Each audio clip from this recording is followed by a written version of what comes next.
Հայկական երկրորդ հեռուստաալի Կարփինե Թամրազյան, հարցս երկու նախարարին էլ, առաջինը Էստոնիայի արտաքին գերատեսչության ղեկավարին, պարոն նախարար, ինչ կարծիք ունեք Հայաստանի եւ Ադրբեջանի միջև խաղաղության գործընթացի վերաբերյալ, հատկապես երբ կան հումանիտար հարցեր, որոնք լուծված չեն, Բաքվի բանտերում դեռևս հայեր են պահվում, հնարավոր է հաստատել ամուր խաղաղություն, երբ այդ հարցերը լուծված չեն, եւ պարոն Միրզոյան, այս առումով ունենք նորություն, հատկապես երբ Կարմիր խաչի գրասենյակը փակվել է Բաքվում, Ադրբեջանում եւ մեր հայրենակիցների առնչությամբ կոշտ եւ շատ ծանր մեղադրանքներով է շրջանառվում։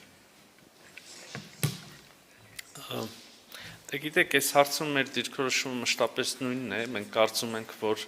խաղաղությունը, որ հաստատված է, իհարկե հետագա ինստիտուցիոնալացման կարիք ունի ակնհայտորեն, խաղաղությունը կա, մենք դրա պտուղները վայելում ենք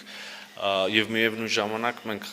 հասկանում ենք, որ այս խաղաղությունը նոր է, պետք խնամքի կարիք ունի, հոգատարության կարիք ունի, կամ բազմաթիվ հարցեր, որոնք լուծվել են, ընդհանուր մինչև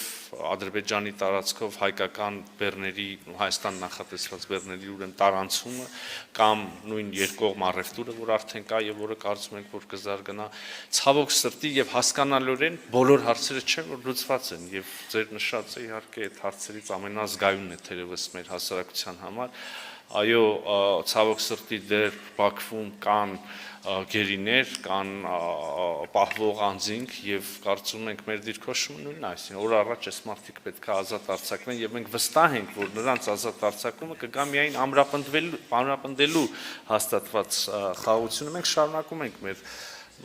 երկխոսությունը Ադրբեջանի հետ այս թեմայով, անշուշտ սա մեր օրակարգի ամենաառաջնային հարցերից մեկն է, մենք շարունակում ենք այս մասին խոսել նաև միջազգային գործընկերների հետ, այո, ինչպես նկատեցիք, Կարմիր խաչի գործունեության ուրեմն ավարտը Ադրբեջանում էլ ավելի է բարդացրել իրավիճակը այս առումով, այսինքն համաձայնվում ենք, որ խնդիրը կա եւ շարունակում ենք մեր ջանքերը այդ ուղղությամբ։ Նորություն չկա, այս այն հարցն է, որ երբ որ նորություն է լինում, անմիջապես ամբողջ հասարակությունը իմանում է, նորությունը միակ է այստեղ կարա լինի նոր խմբի ուրեմն ազատ արձակումը։ Հավանիչ տեսանյութը եւ բաժանորդագրվիչ նորությունները բաց չթողնելու համար։